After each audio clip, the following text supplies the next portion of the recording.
Okay, so we have gone live. Good afternoon, everyone. Good evening, Dr. Mackinlay. My name is Angana Bose, and I am a researcher and a project assistant at TMYS. I welcome you to the stories of tribal identity and culture that will explore the role of tribal art and tribal representation in art in shaping cultural identity and ideology, curated at the TMYS Review June 2024 in collaboration with the Center for Asia Pacific Initiatives, University of Victoria. We are also calling for the submission of essays, poems, and short stories under the project. To know more about the submission guidelines and the project architecture, please visit www.tellmeyourstory.biz. This afternoon, I consider myself very privileged to be in the company of our esteemed panelists, Dr. Elizabeth Mackinlay, Dr. Sonali Pattnaik, and Rianka Sarkar, who will shortly share their views and insights with us. The topic for today's discussion is Indigenous performances, analyzing women's narratives under the sub-theme tribal art. Before we dive straight in and begin, I'd like to introduce our speakers without further ado. Our first speaker for the session is Dr. Elizabeth Mackinlay.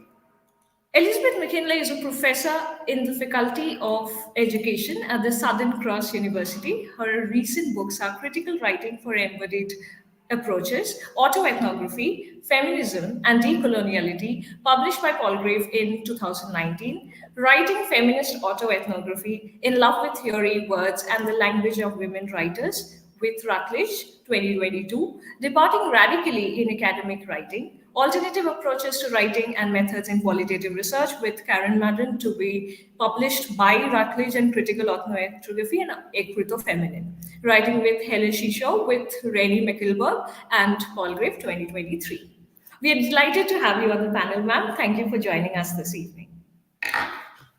Next up is our second speaker for the session, Dr. Sonali Pattnaik. Dr. Sonali Pattnaik is an award-winning feminist poet, academic educator, and visual artist. An erstwhile professor of English and alumnus of Delhi University, she is currently a visiting faculty and outside expert for the Board of Studies in English at St. Xavier's College, Ahmedabad. Her book, based on her research in gender and body politics of contemporary Bombay cinema, Bollywood Masquerade, is forthcoming from Orient Waxwork.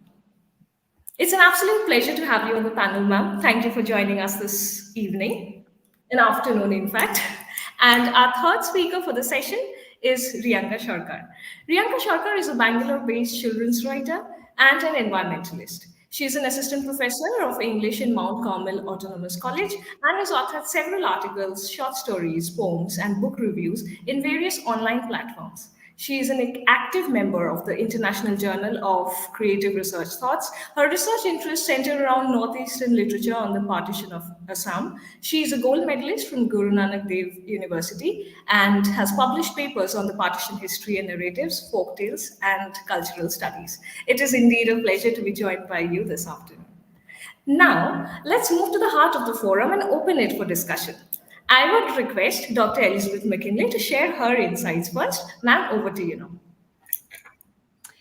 Thank you so much. It's such a pleasure to be here. And as is the custom in Australia, I would like to begin by acknowledging the traditional owners of the land upon which I'm speaking to you tonight. And it is night here. It's almost 8 o'clock at night. And I'd like to acknowledge the Yagara and Turrbal peoples whose country I'm sitting on, the unceded lands of this particular group of elders and emerging elders. I would like to acknowledge that this always was and always will be Yagara and Turrbal land, and it's such a privilege to be speaking to you tonight from their country.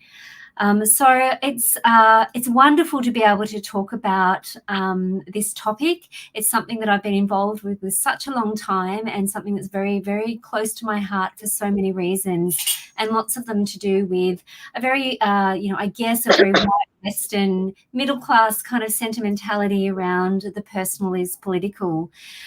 So I first began working with Indigenous peoples 30 years ago in Australia, in the Northern Territory, and I landed in a place, very remote community, and to do my PhD. But I was very, very privileged to be introduced to that community through family, and I have Indigenous sons from the community, and I went with their great-grandmother, who immediately immersed me in a way of understanding and being on country and being with women and being with ceremony that was really about relationality. So very early on, I was introduced to quite a different system of epistemology, ontology, and thinking about who we are in the world and how we relate to one another and the kinds of traditions and cultural customs and that come from that. I feel very, very privileged. It was an absolute gift, and it's one that I am constantly trying to think of ways to, I guess, reciprocate that gift in terms of the stories and the knowledges that were shared with me. So an acknowledgement, for example, for me is so very important. And I also need to acknowledge the women who have who welcomed me into their arms. I'm so humbled by the fact that when I arrived in this very remote community in Australia, I don't know how many of you here have been to Australia and to the remote regions, where I'm often so amazed. How was it, given the violence of colonisation in Australia with Indigenous people, that was, projected by people like me and is an ongoing kind of violence? Why was it that they were able to embrace me, this white Western colonial woman, and yet they did, and I'm very humbled by that, and that's why I'm here tonight, is to share some of that information. And a very old person, or woman that I worked with, an elder in the community at Borroloola in the Northern Territory, a Yanyuwa woman, she said very early to me, you're here. We're giving you all this information, but you can't be greedy with it. You need to share it with other people. And again, there's that sensibility around relationality, and it's always about relationships and sharing knowledge through a process of relationality. So when I think about, in the context of Indigenous performance, how women's narratives and storytelling traditions contribute to the preservation and transmission of cultural knowledge and oral histories, it's always through relationality. Everything happens at that level. And for me, I walked into a community, I was with the great-grandmother of my children, and immediately people said, oh, okay, so we now know who you are. We can position you in a kinship system. And that means that you now have particular obligations in terms of song, ceremony, and being on country. And that certainly was something that I was very privileged to live through, I guess, by singing, dancing on country with women in that position. So that was an amazing gift, and something that I'm really, really keen to share with other people, because that's my obligation. As my teacher said to me, you can't be greedy, you need to share this with other people. And one of the things I learned very, very quickly, I guess for me, I had all of these, romantic notions about feminist sisterhood and what that meant for me as a white Western colonial woman. But I walked into a community where there had been a sisterhood of relationality in existence for 80,000 or more years, whereby women would relate to one another, and women and men. There was a beautiful person, my dear sister, I called her Baba. She would say to me, women and men are the same but different. And immediately we have a different hierarchy of gender relations and gender norms and power dynamics. Under Indigenous law, under a dreaming law in Australia, her perception was that women and men are equal. We have the same but different roles. And under dreaming law, that's how we're positioned. So one of the things I had to learn very quickly was to absolutely put aside all my preconceptions about sisterhood, about feminism, about women's power, because I walked into a community where so many different things were operating in different ways that I had no experience of.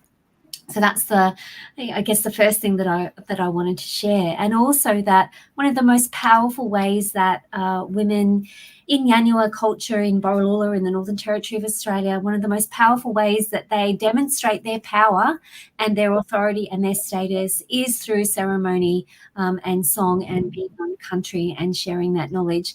Even still, and I think sometimes this is what I, again, am very humbled by, is that despite, how despite how much colonisation in Australia has tried to destroy Indigenous knowledge systems, women and their cultural traditions survive in spite of all that. And I think that's just the most amazing thing. Okay. Thank you very much for your insightful observations, ma'am. I would now request Dr. Sonali Pattnaik to share her insights. Ma'am, the digital floor is all yours now. Yeah. Thank you so much, Angana. I hope I'm audible. Um, I'm really, really grateful to be in this company.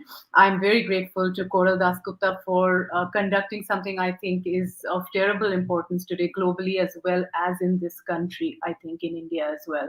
And I'm extremely happy to be in such esteemed company. I was riveted listening to Professor Liz Mackinlay, particularly when she spoke about starting from the place of the personal is political, something I deeply and completely imbibe in as a scholar, as an educator, as an academic, as well as a poet and visual artist. You know, this is something that compels a lot of my work. Unlike her, I would like to say that I'm more, let's say, indirectly, although I don't know if that's the right word, involved in the topic of Indigenous performances by women and so on. My work has always been to question in a Foucauldian sense, but not only Foucauldian, but also in a very feminist way, how our bodies and identities, especially embodied identities, are configured in this world, and especially through visual cultures. I strongly believe that bodies like with Judith Butler, who is somebody whose work I return to again and again. Bodies are not stable, right? And they are not, their materiality is also discursively constructed. I feel this is a very taken for granted notion, but not enough analyzed. And to me, what you're doing today in some way connects to that very, very strongly and importantly, because for women, most of the times, unless we write our own narratives or write our own embodied experiences, they are written for us. And today in India, when we talk about indigenous women, we talk about Dalits and Bahujans, all kinds of socioeconomically marginalized women.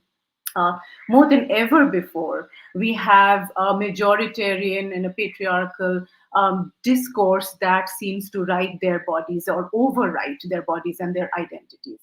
Ironically, bodies are also the sites of a lot of struggle and strife and pain, right? And who knows this more than tribal women, for instance? I mean, I don't want to compare pain, but given acts of, let's say, in custody, torture, as well as all kinds of other forms of oppression, as we know societally, ordinarily, regularly, that they face, their body is the site upon which power makes its mark, or power rather configures it like that. So I think it's terribly important for us then to speak about reclaiming those narratives, or foregrounding their ways of reclaiming their narratives. So one of my early works has looked at how colonization, following on from the idea of camera indica, Christopher Pliny's work, that photography was used, especially in India, as a form of ordering and taxonomizing bodies and individuals and so on. So when it comes to indigenous identity, this I think is one of the critical moments in their history of violence, both state violence as well as violence from within the entire community, and socio-political violence as well, and ordinary routine violence. Because their bodies have been ordered into a certain kind of fetishization, I would say even a museumization, a way of reading that needs to be obviously contested and challenged. I'll refer to one of the works that I did very early on, and then I would like to read a poem because I'm also a poet, right? So what I look at is the early ethnographic anthropological gaze, colonial gaze, which reduced tribes and various castes and so on into, as I said, into these fixable, definable categories in order to justify, domination. And in a sense, this kind of taxonomization sadly informs our understanding of indigenous identities as well. So that much more important for listening to listening to with love, as Liz Mackinlay was also saying. I think to be able to listen to their narratives, right, and not so much speak for them or speak as them, but speak on behalf of them. So we start contesting and resisting and rewriting those very colonial and now neo-colonial narratives about Indigenous women and Dalit women and so on. Right, so I look at cinema, and in my work I look at how we continue in mainstream cinema, configuring identities and embodied identities, especially in routinized manners that reify caste and class and so on, and all these hierarchies. So again, one of the ways in which we can resist this is by unpacking the way in which that happens in mainstream cinema, in mainstream visual cultures, photography, and so on. And that's one of the things that I look at. I do want to not take up too much time, but since I'm also a poet, I would like to read, with your permission, a poem I had written on Soni Sori. For those of you who don't know Soni Sori, she's a tribal activist and someone who's worked, on, women's emancipation, tribal women's, indigenous women's emancipation, fighting against, the kind of oppressions they face from the state as well as from, local communities and so on. One of the meanings that I found for Soni Sori was arrested by the police in 2011 and subjected to, custodial torture and so on. I was very moved at that point, as many of us were. She was finally released, I think, when a lot of people, global community also, and within India, wrote and demanded her release. She was in a near fatal condition. The torture was that bad. I was moved to write this poem then, so I'm just going to share this, as a mark of tribute to the work that Indigenous women, the fight that they're fighting for themselves and writing their own narratives. It's called Red Lotus. I call it Red Lotus because one of the meanings of Soni is red lotus. Red lotus. As coal glows within a furnace, the stones they shoved inside you turned into fire. Burning, writhing, naked, all body you burned through deafened nights. As the top cop watched, your naked, shaking body was set to electrical shocks. Giant genital you appeared to their lust-filled, loathing eyes. Eyes, hands, stones dare to hold you down, to strip you to bare life, to remind you that you are nothing but flesh that can be stripped, an orifice that can be breached. No hunters they were, but made a meal of what they clawed. Your dignity tied with a belt that shines with the nation's emblem and boasts of service of protection. You survived. You were returned to us, your pride unconfinable, returning alive. You told your stories, turned us into an open mouth. Some said you lied. You breathed truth as fire. Their khaki smelt of stones of burnt coal. Their denial couldn't smother your burning pride. You burnt a hole in the cell that kept you tied, the hole that was the shape of the state machinery. For a tribal woman, not gone, but born rogue. You told us how your mouth gagged, your screams muted, you writhed as it thrived. The phallic power machine, oiled with domination and blind authority. The air was bathed with casteist sweat, fragrant with statist brutality's stale breath. Sharp, jagged, hard, the stones were pushed, lined up inside of you. Did Medusa turn them like this? Is it Ahalya's curse, this anxiety of softness, this metonymy of hardness, this which they left inside of you? Stones that do not soften after power's climax. A wet dream it must be of the phallic state as police. They were right. Nothing rarest of rare here.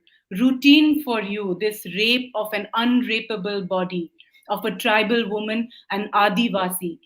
Even a sanctioned right for those who will not be polluted, even as they mutilate you, overtaking and devouring from an outside.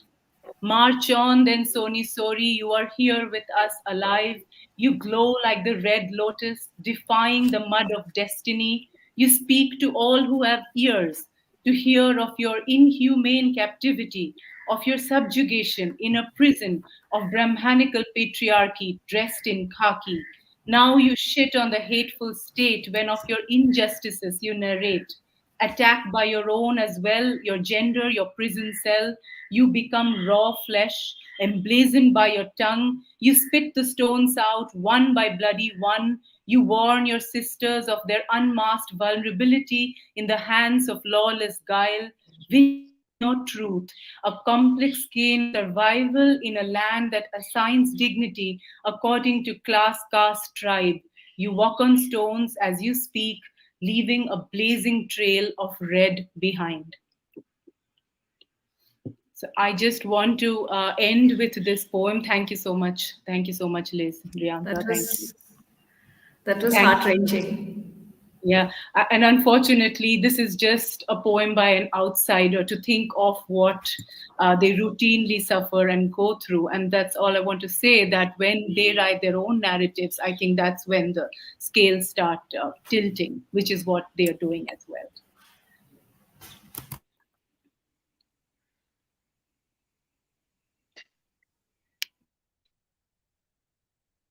Angana, I think you're on mute, I think. Okay, yes. So thank you for sharing your perspectives, ma'am. Now I would like to request Rianka Sarkar, ma'am, to share her ideas. Ma'am, your turn now. I have a PPT. I don't know if I'm able to share it.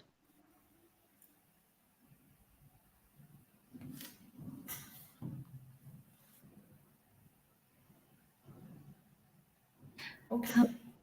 While we're waiting, Sonali, I just want to thank you for your beautiful discussion and the poetry as well. And I think poetry is such a powerful, powerful medium for, you know, showing light on things that we don't normally see. And also it's a very radical, disruptive mode of, you know, being able to bring affect, emotion, experience, history, and particularly from a women's perspective where voices are so often silenced. I think it's such a beautiful medium to be able to bring people into that experience in a way that is gentle at the same time as trying to really shake things up. And I just wanted to say thank you for that.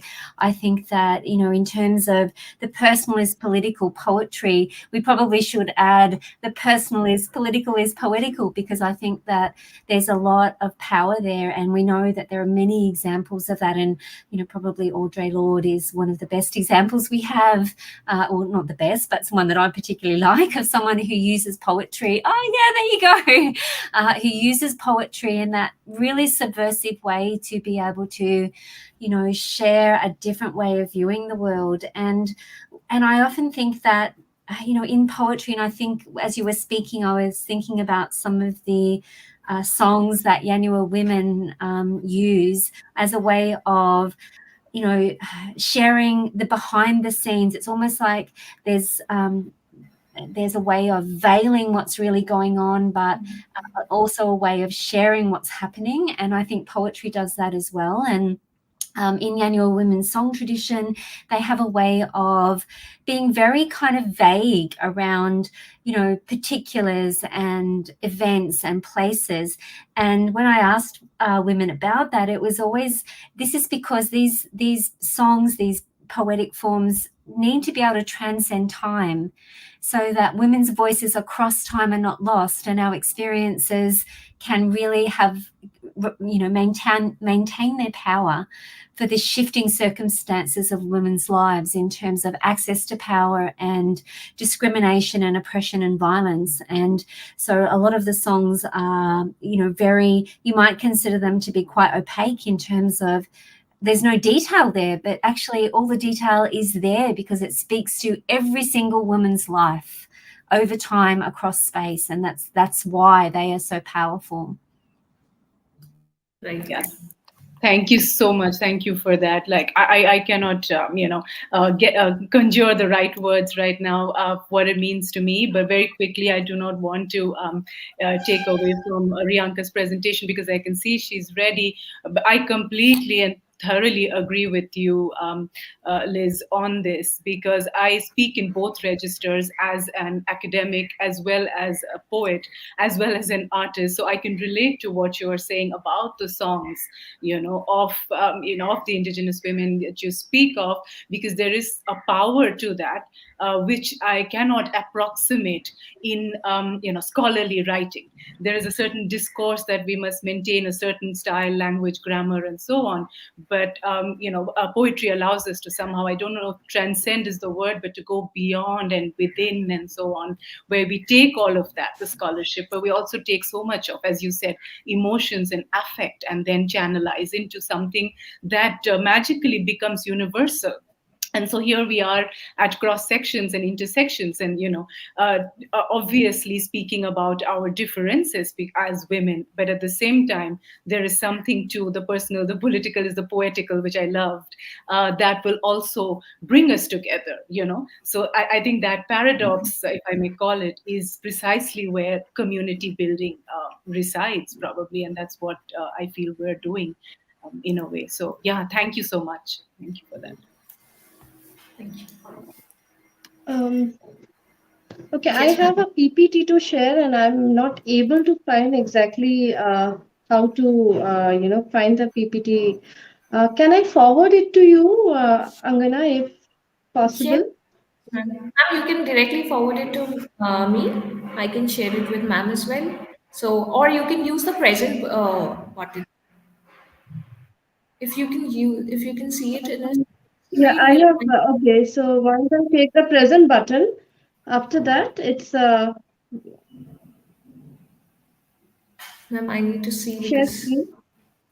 yes, you can share your screen then.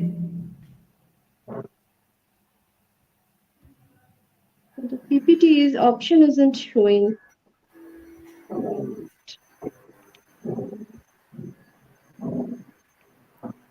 Ma'am, you can go to the present button and then you can go to the slides option. There also, if you have the presentation saved in your drive, then by that way also it would be presented. Okay, just a minute. Are you able to see the slide? No, ma'am. We can see you. Yes, ma'am. Now it's visible. Yes. Perfect. Okay.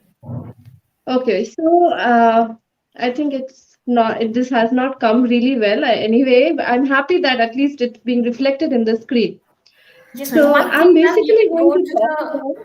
slideshow mode also. If you want to make the font visible and all, you can go to the slideshow mode. Okay, yeah, I got it. Yeah. Yes, Yeah. Thank you. Thank you. Perfect. yeah, it's perfect, right? Okay. Yes. Yes. So I'm basically going to talk about, the tattoo culture, which is also called as Godna or Tarzawa in, the tribal world. And it's one of the, you can say, ancient traditional art form in the tribal culture. And so body art has been practiced for centuries in many Indian communities, and they serve different purpose and they have different significance. Now, see, this is an amalgamation of different, tribes who use tattoo for different reason and relevance. Some use it as an enhancement of beauty, particularly for women, and some use it for social position, display of social position, strength and power, religious symbol, then symbol of bravery, or you can say military laurels. Some also use body art as a medium to connect after death. The souls they connect after death as a medium to connect with each other. And if we see in this tribalism, it is mostly women who are the tattoo artist or the tattoo craftsmen, and it is practiced largely on women. It is largely the women who do the tattooing or the body art. Now, the process of tattooing is usually very painful. As we know, they would be picking up thorns or sharpened canes or any kind of bamboo or twigs that are sharpened.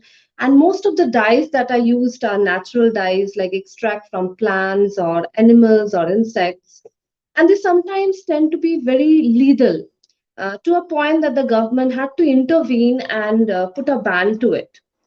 But of course, this the dye form which they use, it has been revived in different ways. They are now being revived to create natural dyes for fabric.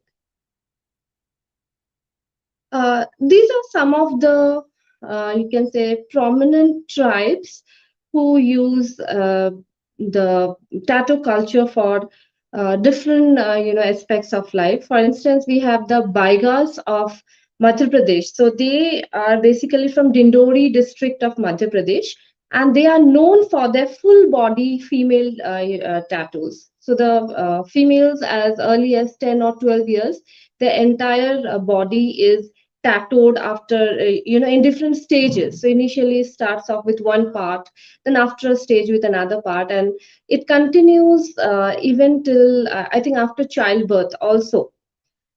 Then we have the Dhanuks of Bihar. So the Dhanuks of Bihar basically tattoo their body. The females tattoo the body as a means of protection from predatory eyes from the upper caste men. So it's the, you can say, lower caste women mainly tattoo their face to look ugly and not very pleasant and beautiful. So it's a sort of a defensive mechanism for them, and it's also a symbol of casteism for them.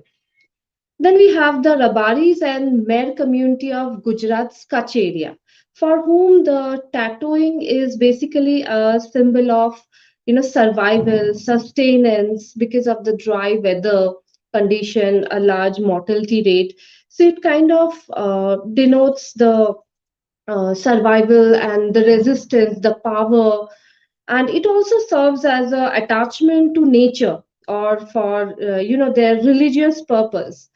And it makes they make several symbols associated with the creation, creation of god, with nature. Then we have the Santhal and the Munda tribes, who are predominantly in Bengal and Jharkhand. So here, the tattooing culture is very different for men and for women. And one thing very striking about the Santhal community is that whatever tattoos they make in the body, it is always in odd number, because they have a belief that odd number is associated with life and even number is associated with death. For the Munda communities, they make tattoos to preserve historical events. So even till date, the Munda men make three vertical straight lines on forehead, because this is a relevance that they had defeated the Mughals three times. So it's a kind of a pride which they carry even today. Now, coming to the central thing that I'm going to discuss today, that is the northeastern tribes and their tattoos, and how they are different from the other part of India. The northeastern tribes are known for their fiercefulness, for their strength, for their rebellious attitude, and of course for their tattoos. So the northeastern tribes uphold umpteen importance when it comes to body art and tattoo, because here the significance is very, very different for them. First, I'm going to talk about Apatami tribe. So Apatami tribe, as you have seen the picture, they belong to the Zero Valley of Arunachal Pradesh, and they had their origin in Tibet, from where they spread across to different parts of the country. So here the women tattoo a straight line from the forehead to the chin, as you can see in the picture. And there are several smaller lines on the chin, which denotes probably the lineage, the background, the historical and geographical locations and identity, etc., etc. These women are also known to wear a nose plug, which is made out of bamboo. And right from the time they are 10, 12 years, these women are made to wear this nose plug. The reason is that uh, in the past, it was considered that these Apatami women were extremely beautiful, and in order to protect themselves from the predatory eyes of the rival leaders, because often these women were abducted by the rival leaders. So in order to prevent themselves from being abducted by the rival leaders, they wanted to look, you can say, ugly or not very fascinating or appealing. So therefore, they gave this kind of look to themselves where their noses were widened and looked very, not so appealing. The tattoo process that the Apatami tribe used were extremely painful, and it was also lethal and unhygienic because here they often used, animal extracts, animal fats to soothe the wounds of the tattoos, and it was so lethal that the government had to ban it in 1970. Next, let's talk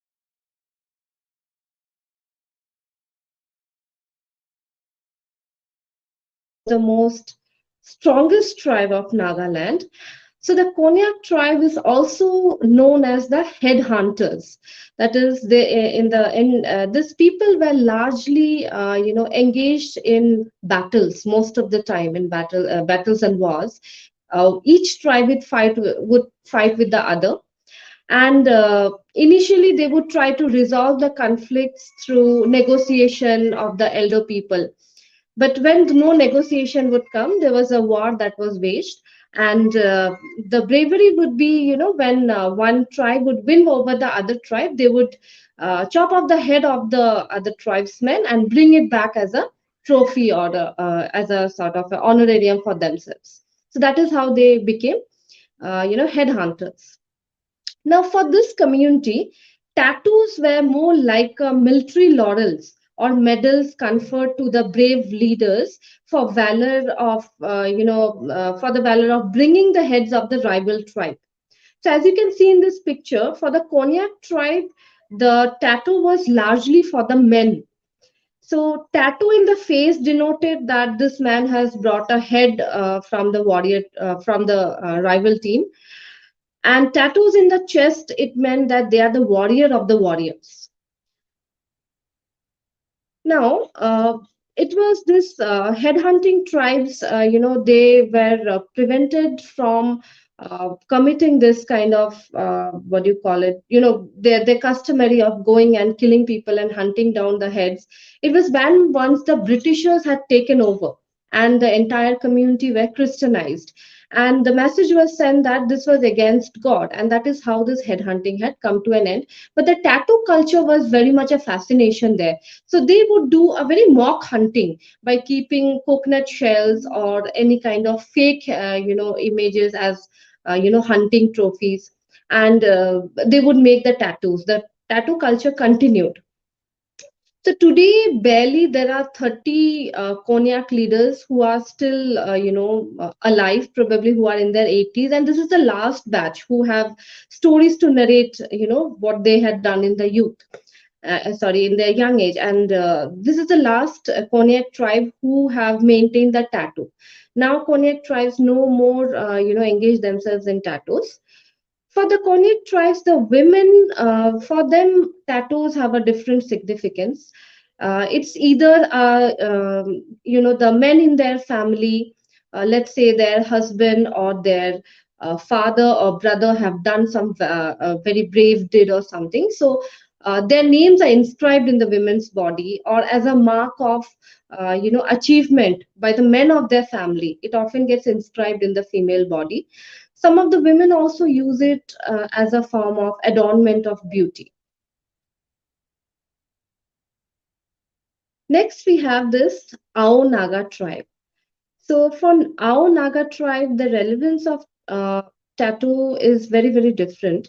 So, for the Ao Naga tribe, uh, this tattooing was strictly associated with women, and no men would be allowed to enter the premise where the tattooing was being done.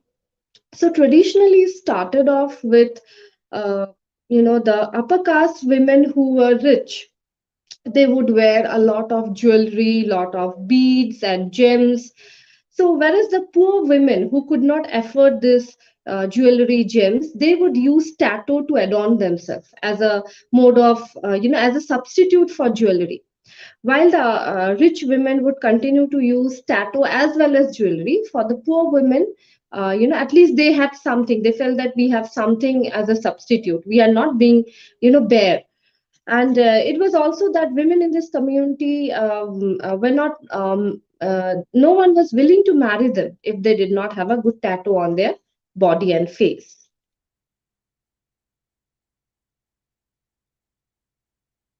Next is the Karbi tribe. So the Karbi tribe, they are a dominant tribe in the Karbi Anglong district of North Kachar region of Assam. Ethnically, the Karbis are Mongoloids who initially spoke a Tibeto-Burmese language, but gradually they spread across the Karbi Anglong district, and then they started off with Karbi language and even Assamese for that matter. So the Karbis practice something called duk or a facial tattooing. So duk is basically a line which is drawn from the forehead till the chin, and this is considered to be beautification. This dye is made of a kind of a indigo leaf, and sometimes there are other colors added, for instance extracts from insects or other plants. And this the dye that they make is extremely safe, and it's also something which is continued even today. So the women are the one who wear the duk, and it's a symbol of pride and social status and purity. So women are in this community, they have to get the duk done in order to be socially accepted. So the tattoo makers are mostly women, as I have discussed even earlier, that for all the communities, we always find the tattoo makers or the tattoo craftsman to be always a woman.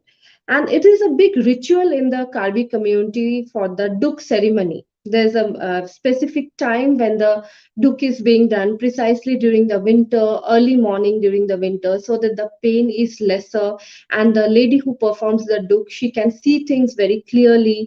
And once the duk is successfully done, there's a gift which has to be offered to uh, the duk lady. And there's a series of round that follows. There are 3 rounds of tattooing that has to be done. Now, for the Kabi women, the girls have to get their duk before puberty because it is a symbol of acceptance. Because according to the Kabi tribe, the umbilical cord and the placenta which comes out during childbirth are not pure. And even for them, the child before the puberty is not considered to be acceptable or pure. So they believe that once a child gets the duk done, that is a girl, she gets the duk, she is like a goddess. She is socially acceptable, she can serve food, she's very very pure and ready to be married. So now in Northeast India, the concept of face tattooing is almost obsolete for certain reason. Firstly, because most of these girls come out for their jobs and career and education because they consider that in order to earn money, they have to come out of the village. And then once they are outside the territory, they realize that the thing which they had been considered to be a symbol of beauty for all these years and generations is actually made fun of outside. And rather they are said that you have deformed your face, you rather don't look beautiful with it. So this is one thing which is why the face tattooing has is becoming obsolete. There are only the older generation women who still carry it with pride and dignity, but the government has realized that they are going to restore this tattooing culture in other forms, not by imposing women and men to get tattooed. But what the government has taken the initiative is that they have sorted out what are the dyes or natural dyeing process that this tribal community use it. And this natural dyes are now used to color clothes and other things whatever is there. And the tattoo art which the tribals used, they are being used as prints for let's say for paintings, for crafts, for embroidery. So it's a indirect way of retaining the culture by removing the darker aspect of it. I think I have come to an end of my slide.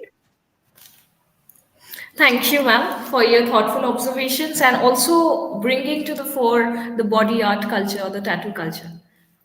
Moving on, we will now transition to the engaging question and answer session. So we begin with our first panelist, Dr. Elizabeth Mackinlay. So in the context of Indigenous performances, ma'am, how do women's narratives and storytelling traditions contribute to the preservation and transmission of cultural knowledge and oral histories within Indigenous communities? So I can only speak in relation to the communities and women that I have relationships with. In Australia, we have, as some of you might know, we have over 450 unique Indigenous cultural groups. So my family, my work is all with one particular group of women who identify as Yanua Garawaka, Yanua and Garawa, primarily Mara and Guranji. So I can only really speak on those traditions. And around Australia, we have an enormous diversity of cultural practices. In my family, and I speak about my family because while I'm a non-Indigenous person, I have Indigenous children who identify as Yanua and have, as I mentioned earlier, been, very privileged to have been grown up by a group of, by my Yanua family. So in terms of cultural traditions, there's kind of two streams that braid together, if I could use that analogy, of song and ceremony. So there's always Yanua women talk about big history songs. So they talk about songs which have been handed down from ancestral beings.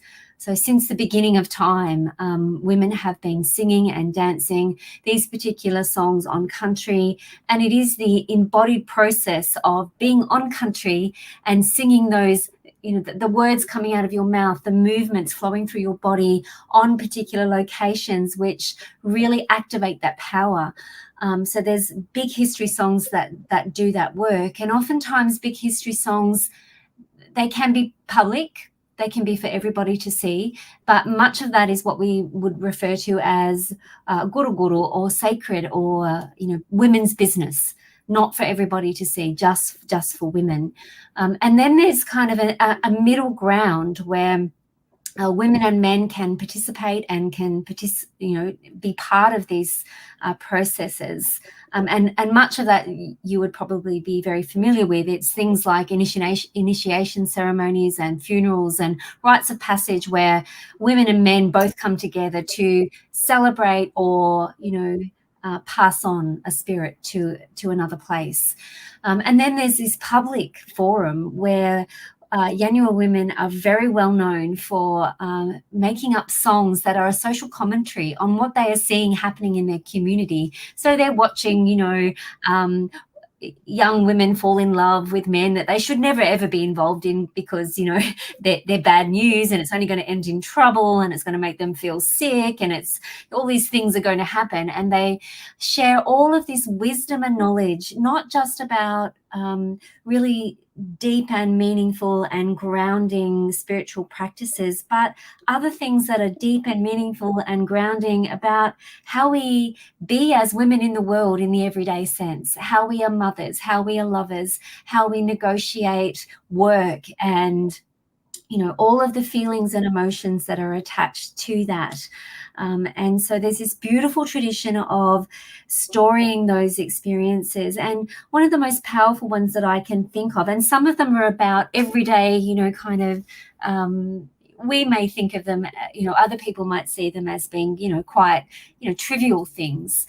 But there are other songs in that tradition, which is called Akarija, which are about things like being in a land claim process, which in Australia, Indigenous people don't yet have sovereignty returned to them. And there's a lot of political process around native title and land claims and being able to assert sovereignty as Indigenous people. And often the most powerful way people can do that is through singing, because ceremony and song is about land ownership and sovereignty. And so the woman that I spoke about earlier, Eileen Mananguru Mara McDinney and her friend Ania Karaka and Isaac, they wrote a song about being on a land claim and sharing their knowledge as female custodians to a Western judge in a Western law court. And they wrote a beautiful song which was about, we are women here on our country. We are singing the spirits of our ancestors. And the most powerful way that they could convey that message was through song. And so they used a particular song form which evokes, melodies and rhythms, but still a very contemporary song composed in the moment. And yet that song now has become an emblem of Yanyuwa identity. It's called Lianta Wiriara, and one of their beautiful granddaughters, Shelley Morris, has got a wonderful YouTube clip where she's taken it into a contemporary music form. And I think that's just the most amazing kind of process of cultural transmission, because we have a very old song form being used in a very contemporary political process and then being taken up by someone of the next generation to share through contemporary song practices to show how important this song is and these words are, this language is about who we are as Yanyuwa women. This is our story. This is our strength as women to speak to our ownership of country and ourselves as sovereign peoples. And I think that's just the most beautiful, beautiful example of the way that singing works as history, but also as history in the moment right now. It's just amazing. So check it out. Shelley Morris, she's a beautiful singer-songwriter, a Yanyuwa woman. So I think that's one of the best examples I can think of song traditions. But what also amazes me about that is that it doesn't come from nowhere. It comes from women being really grounded as elders, as people who know their country, they know their people, they know their ancestors, and they are using song as a way to bring that strength as women, as a singing sisterhood, if you like, through to the next generations. And it's so powerful. Thank you, ma'am, for firstly kick-starting the discourse and giving it a direction, and that too in conjunction with the cultural traditions. Now, moving on, we'd like to ask Dr. Pattnaik, drawing from your vast range of works that delve into femininity, desire, and captivity, how would you analyze Indigenous performances providing a space for women's voices to be heard and acknowledged within the community and beyond? Yeah, thank you so much, Angana. I'm actually going to take off a little bit from what Professor Mackinlay was saying. I actually think that there is so much work that remains to be done for us here for Indigenous women's narratives. As an educator, even though I come from the institution I work with here, I'm associated with here, we have a very robust syllabus that looks at marginalized voices. So we look at Dalit identity and their autobiographies as well as their narratives. We look at Indigenous narratives and so on, but just quite not enough. So when we speak about femininity and captivity and so on, a lot of my work interrogates really, the other side of it. It interrogates mainstream work, mainstream syllabi, official narratives and so on, and how much of that femininity actually includes Dalit femininity or Indigenous femininity, tribal femininity, and so on, right? So just if I was to come to, I want to say two things here, Angana, 2 texts or 3 texts that we teach, and then a little bit about my research work. I have thoroughly enjoyed, and listening to Professor Mackinlay, I think that there's so much more that we can do here. So one of my areas of work is also to include certain voices in the curriculum that we're teaching. So terribly important to include, songs from the hills, as it were. I come from Odisha, which has a very, very high tribal population, but so much of our education system is still, it's still colonial and not decolonized enough, that a lot of my work still is in borrows from, let's say, Western literary theory, as well as is entrenched in Hindi cinema and official cinema and so on. So there's a lot of decolonization that I think we are bringing, but we can bring.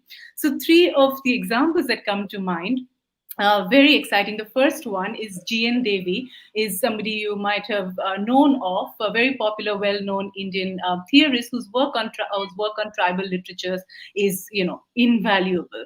Yeah, he's one of the first people, I think, who's put together, if I'm not mistaken, an anthology of tribal writing in India. So we teach from that anthology just an excerpt alone. The anthology is called Painted Words, and I want to just share a little bit about the excerpt that we teach. It's from the Kunkuna Ramayan. The Kunkuna are a tribe from Gujarat. And the Ramayana, as you know, there are so many versions of the Ramayana. This is something that we forget over and over again. And increasingly, we want to homogenize these texts. But in India, indigenous writing and performances and narratives are very intertwined with the so-called mainland and mainstream texts and so on.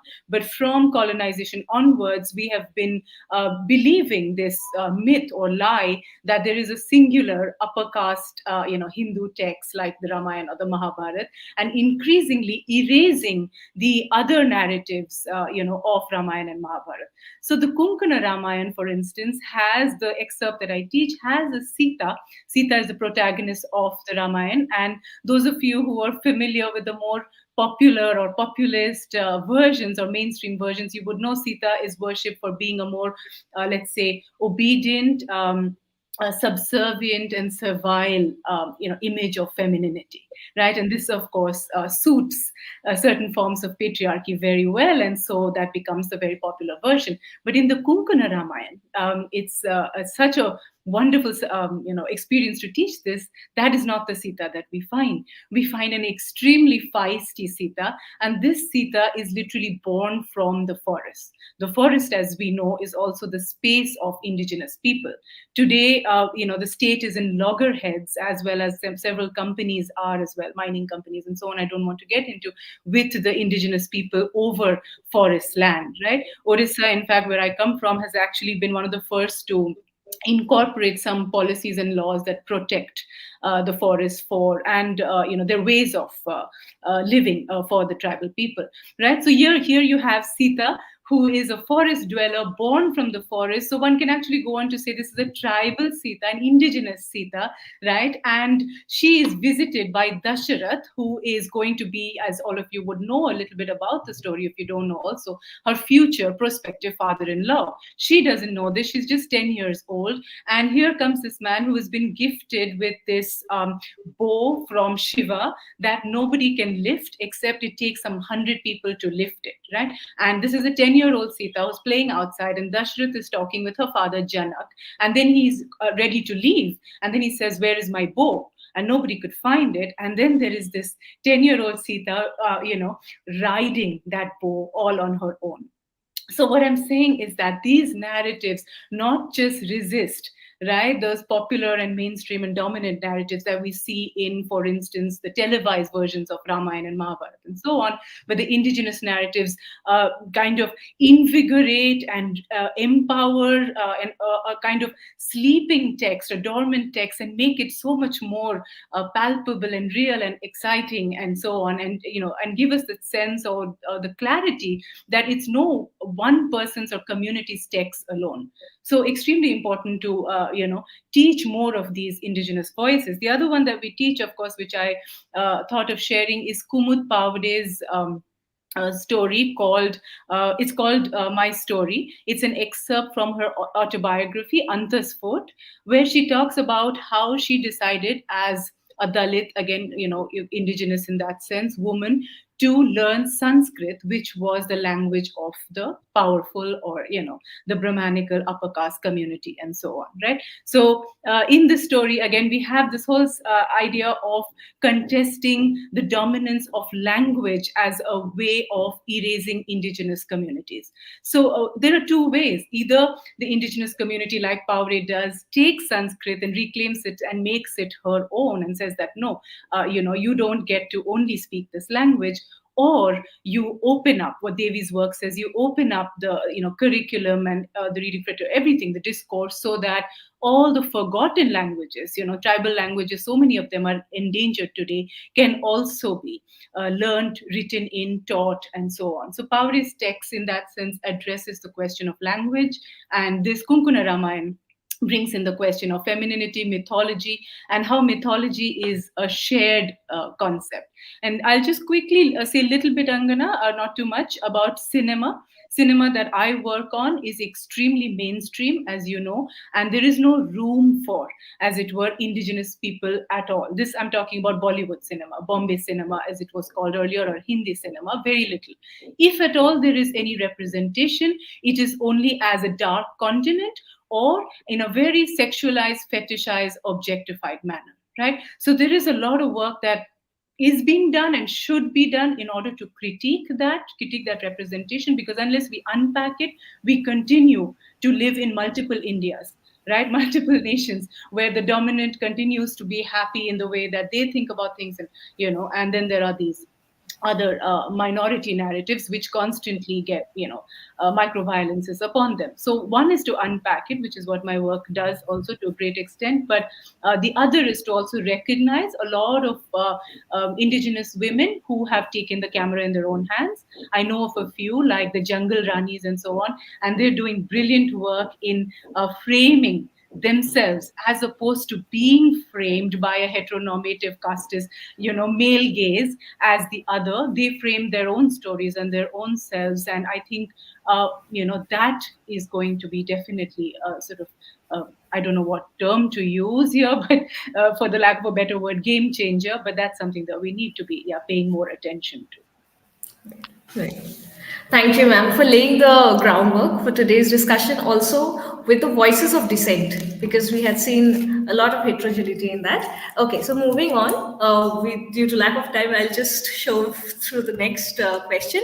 With reference to your work, Rianka ma'am, reconstructing the border history and rethinking space, how would you address the intersectionality of gender in space in their exploration of indigenous performances?